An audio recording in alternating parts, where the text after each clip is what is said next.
Public ಟೈಮ್ಸ್ಗೆ ಸ್ವಾಗತ. Gudur ST ಗ್ರಾಮದ ಹೆದ್ದಾರಿಯಲ್ಲಿ ಸರಣಿ ಅಪಘಾತ, 4 ಗಾಯ.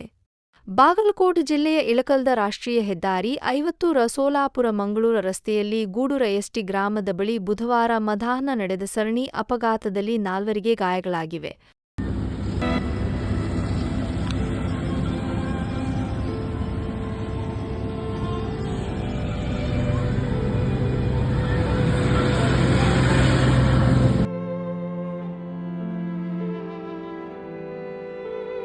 ದ್ವಿಪಥ ರಸ್ತೆಯಲ್ಲಿ ಕಾಮಗಾರಿ ನಡೆದ ಕಾರಣ ರಸ್ತೆ ಒಂದೇ ಆಗಿದ್ದರಿಂದ ಇಳಕಲ್ದಿಂದ ಕುಷ್ಟಗಿ ಪಟ್ಟಣದತ್ತ ಹೊರಟ ಲಾರಿಗೆ ಮೊದಲು ಒಂದು ವಾಹನ ಡಿಕ್ಕಿ ಹೊಡೆದಿದ್ದು, ಅದರ ಹಿಂದೆ ಬಂದ ಬಸ್ ಡಿಕ್ಕಿ ಹೊಡೆದ ಕಾರಣ ಬಸ್ನಲ್ಲಿ ಇದ್ದ 4 ಗಾಯಗಳಾಗಿದ್ದು, ಅವರನ್ನು ಸರಕಾರಿ ಆಸ್ಪತ್ರೆಗೆ ದಾಖಲಿಸಲಾಗಿದೆ.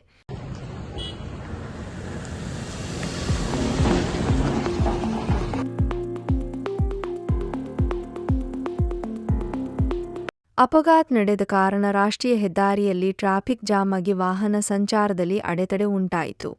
ಸ್ಥಳಕ್ಕೆ ಪಿಎಸ್ಐ ಸೋಮೇಶ್ ಗೆಜ್ಜಿ ಭೇಟಿ ನೀಡಿ ಪ್ರಕರಣ ದಾಖಲಿಸಿಕೊಂಡು ತನಿಖೆ ನಡೆಸಿದ್ದಾರೆ.